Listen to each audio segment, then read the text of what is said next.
Anecdotally, Mike, we here at Bloomberg see a real hunger for information about cryptocurrencies and for information about blockchain technology. Is there yet a similarly real demand, if you will, for access to blockchain technology from clients, or even access to crypto as an investable asset from clients? I'd say it's been fairly limited and concentrated in terms of interest. I don't know if you've tried to go, but I would encourage people to go, download it, and try and use it.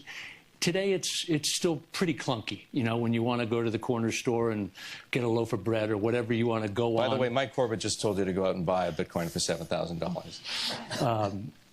And try and use it and try the experience. And I think you'd find it today, you know, my word, you'd probably find it a bit clunky. But again, we can't be dismissive on the underlying technology and ultimately what it represents in terms of the next things that are coming down the pike. I love this idea that you introduced at the very beginning, that governments, or a government perhaps, like the U.S. government through the Treasury Department, might undertake to develop a cryptocurrency of its own.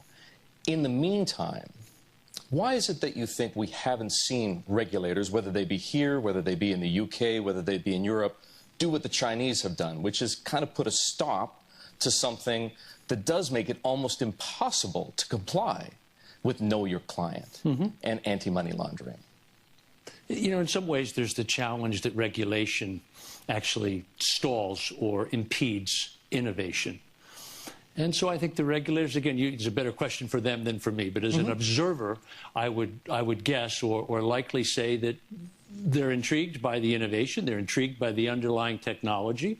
I think there is a future to digital currencies, and rather than cut it off at this point, let it run a bit. But I do believe at the point that it truly does become meaningful and difficult to manage around tax collection, around criminal activity, around tax evasion, money laundering, etc., that governments will have something meaningful to say on that.